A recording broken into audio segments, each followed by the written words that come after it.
What's going on, Anchor Squad, man? Bringing it back out again with another reaction video. We're about to dive right into this top 10 Mortal Kombat scenes. This is from the Mortal Kombat 2021 movie. If you guys have not checked it out, you guys are missing out on this movie. This movie is being very successful. It has like 86% audience score on Rotten Tomatoes, and it's #1 movie in America right now. I heard it's beating out King Kong versus Godzilla on streaming. Like as far as numbers, total numbers and things like that. I think it beat out Kong versus Godzilla by like a couple hundreds of thousands or something total. It's crazy, y'all. It is crazy. Like it already made over 50 million in its first weekend, and we still don't know how much it received from streaming platforms, and it still has to launch overseas in China and Japan and UK and stuff. So who knows? I know it's gonna make over 100 million, but let's see what this is all about though.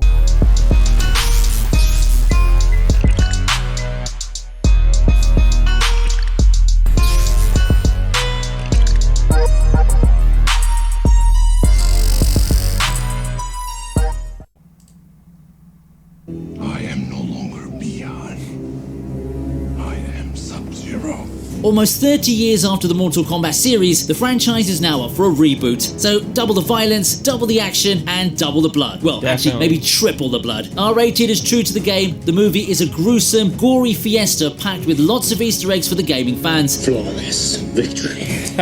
From the many awesome scenes in this movie, we've picked out the best moments, ranging from satisfying combats to sequel promises.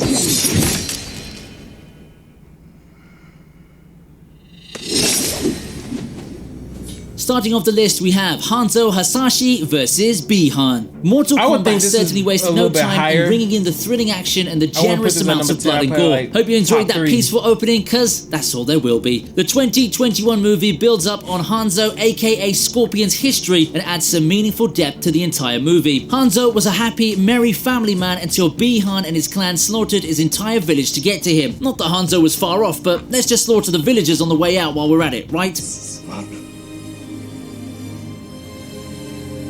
Jokes aside, the scene that follows unreservedly sets the tone for the rest of the movie. The deeply personal fights, the blood, and the gripping actions, nothing short of a perfect opening. Not to mention the rope spear that could have been the roots for Scorpion's legendary spear attack and setting the scene for the Scorpion Sub-Zero rivalry.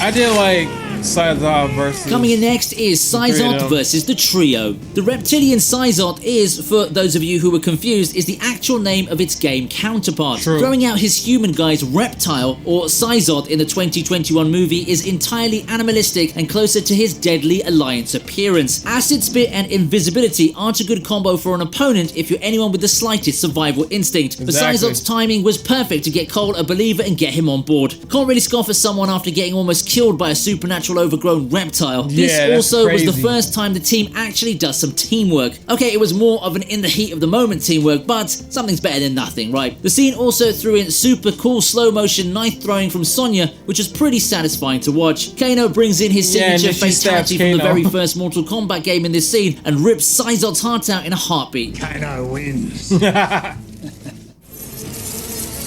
I actually did like this scene though, Sub-Zero's attack, and then when he went to the warehouse. Next up, we have Sub-Zero's botched up attempt at assassinating Cole and Jax. But hey, A+ effort for Sub-Zero. He makes a grand entrance to Earthrealm, capturing the hearts of many Earthlings, no doubt with some snow in July, right before he smashes their skulls in with hail. Lucky for Cole though, there was his guardian angel or stalker Jax lurking nearby to offer him a ride to safety. He tries to start a snowball fight, but everyone's too busy running for their lives. When Jax steps in to keep Sub-Zero busy, Sub-Zero seems to get his priorities muddled up. Yes, he has a centuries-old feud with the Hasashis, but he's also got orders to kill the champions. You take what you get, I suppose. Damn. Hey, big boy. After all those heroes getting slaughtered scenes, we're now switching to the scene where things worked out for the champions. All this time, the champions were just lashing out to defend themselves. They were ambushed, beaten up, almost murdered with hardly any breathing time in between. The planning in the Void was the very first time the team made a move on their own terms, and boy did they nail it. Jax takes on Reiko to settle their scores, which included, among other things, roaring in his face with stinky breath. The scene's a glorious treat for gamers since Jax shows off some of his signature moves, complete with his head clap fatality. Then, of course, there's Kano, who was bound to end up with a bullet in his head anyway, if not a garden gnome. This scene settles Kano's and Sonya's scores once and for all. At the end of the day, no laser eyes could beat the power of a few household items. Feels fucking amazing. I couldn't. Was that like a can of soup or like some? It was something flammable.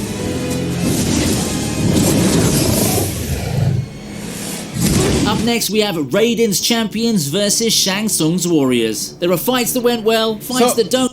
So I know some people that were upset because they said the fighting was kind of like a montage or whatever, but they did that to keep everything up par in the middle of the film and everything. They wanted to have Sub-Zero and Scorpion in the beginning and the end, and then everything in between was kind of like they wanted to be like continuous action. And I kind of understood it because some people didn't get that. That's why some of them were upset about it.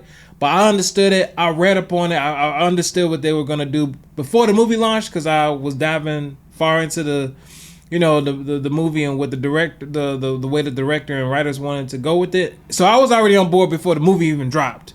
But for those that had no idea about it, I can understand why they were upset about the way they did this. So in the sequel, hopefully they'll have a lot more longer fights that aren't like jumpy like that. So we'll just have to wait and see. Don't go well, and the fights that are mixed bags. This is definitely one of the last type. The team was far from ready when Shang Tsung ambushed Raiden's temple, but the best part was that Cole and Jax were pushed to a corner to the point that they discovered their arcanas. The scene also sheds more light into Jax and Sonya's bond. It's clear that she means so much to him to the point that his arcana manifested to save her life. The scene also gave Kung Lao some awesome screen time with his bloody slice fatality and the first and only flawless victory of the movie. Flawless victory. On the other hand, this is where the Earth Champions lose one of their best warriors. Shang Tsung deals out his immortal line, "Your soul is mine," from the original Mortal Kombat movie as he sucks in Kung Lao's soul.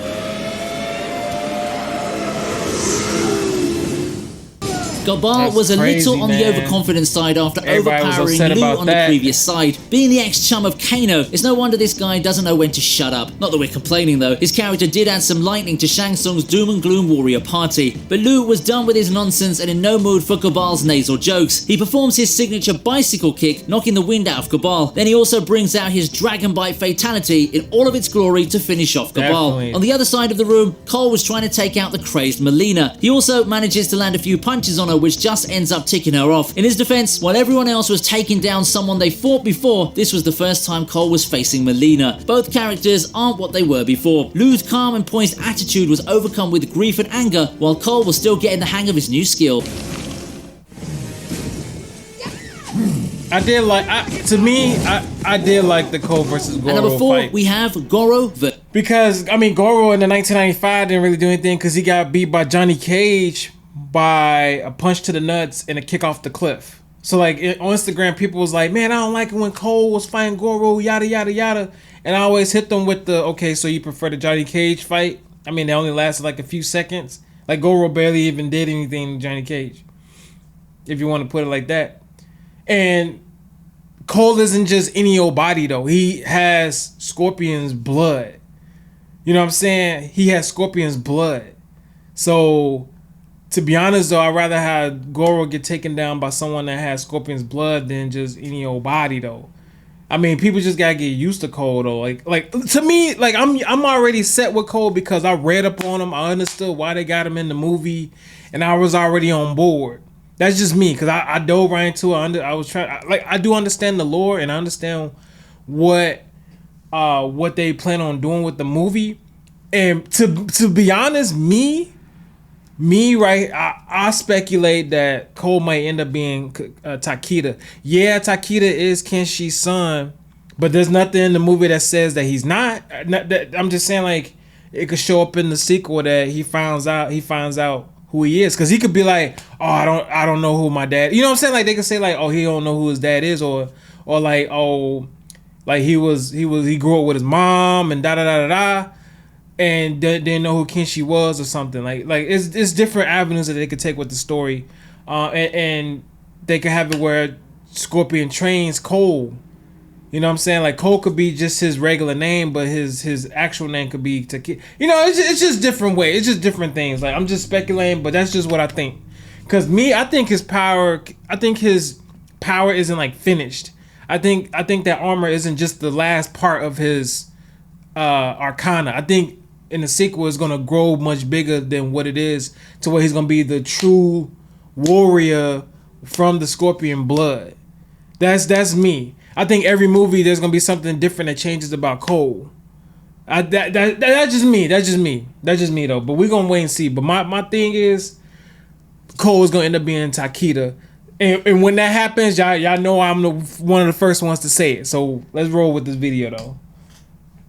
Versus Cole. One of the best things about the 2021 Mortal Kombat is the meaner, scarier, and less talkative Prince Goro. Unlike the borderline comical Goro of the previous movie, this Goro lives up to his brutal reputation. In the older movie, Johnny Cage took down Goro with just a few punches. Exactly. It was obvious that this Goro wasn't going to be beat so easy. Exactly. One thing really awesome about this scene is Cole's quick survival thinking. Aligning the mirror to trick Goro was an excellent plan, provided Goro walked through the door instead of breaking through the wall. It also reveals how fiercely protective Cole's family is. Allison may not be able to watch Cole fight, but she sure is no wimp. I mean, no one with a faint heart could axe a four-armed alien monster. It was clear from the start that family was Cole's softest spot. Being a generally calm dude, the one thing that could rouse him enough to trigger the Arcana was if his family was threatened, and so Shang Tsung's plan to undo the prophecy backfired in his face. Thank you for helping my fighter find his Arcana.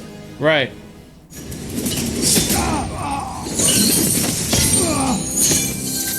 That was sweet. Next up we have Sub-Zero versus Scorpion. Remember how Hanzo Hasashi wanted his face remembered? That's because he's going to make an epic appearance at the end of the movie to make Sub-Zero burn in hellfire, literally. No Mortal Kombat movie would be complete without the iconic "Get over here!"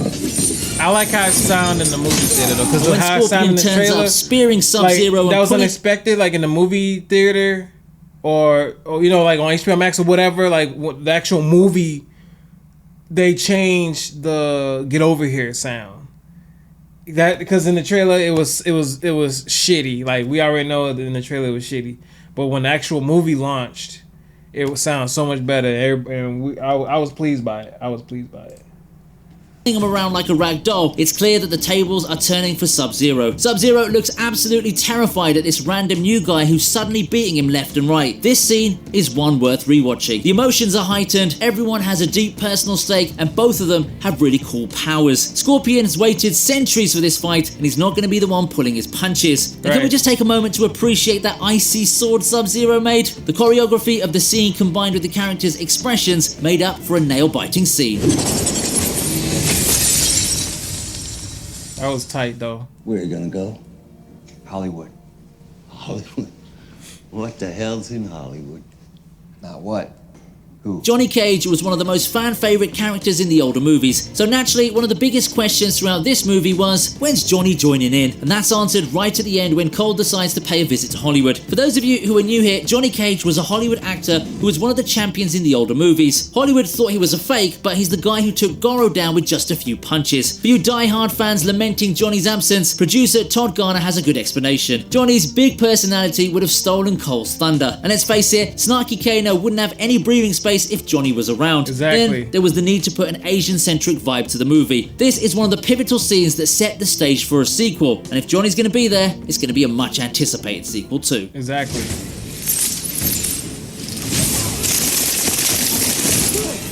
And topping off the list is the ultimate showdown between Sub-Zero, Cole, and Scorpion. One look at Cole's frozen family, and Scorpion's on Team Cole. His descendant is in the same plight as he was many centuries ago, only this time, this family can be saved. There's a subtle change in Scorpion's eyes when he shifts gears from revenge plan to save the family plan. As Sub-Zero loses his extensive armor, he's left with a costume that's much closer to his classic outfit in the game. What I love about this scene is how it's like a mirror reflection of the opening scene. Cole stabs Sub-Zero the way Sub-Zero stabbed Scorpion centuries ago. This time, Sub-Zero's the one getting bashed around, and he's the one refusing to back down till death. This perfect continuity brings the movie to such a satisfactory close. Yeah, Scorpion finishes things off with his iconic toasty fatality, making a barbecue out of his century-old nemesis.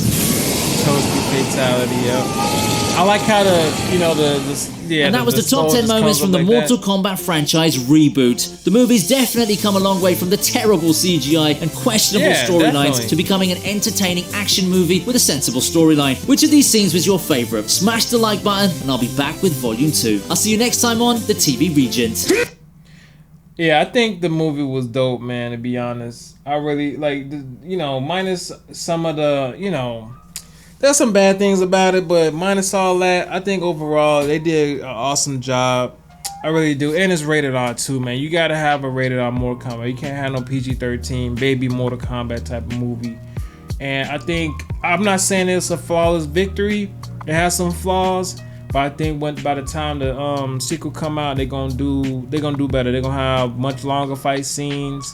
It's gonna have a bigger budget. I want them to have a movie that's like 2.5 hours long, or 2 hours and 15 minutes. They need to have something that's 2 hours and 15 minutes, because this last one was like an hour and 40 minutes, and it wasn't long. But I hope it's like 2 hours and 15 minutes or something like that. They need to have something like that, especially if they plan on having Nightwolf, Johnny Cage, and a lot of other characters, Katana, Shao Kahn. Who knows, man? Jade, Melina should be coming back. Goro should be coming back, unless they're gonna have Kentaro or Montaro or something. They gotta get Rain in this movie.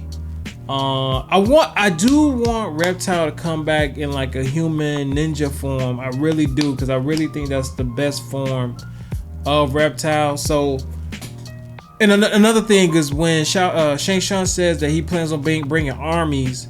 It could be an army of reptiles, or army of Barakas, an army of Goros, or some sort of combination of that.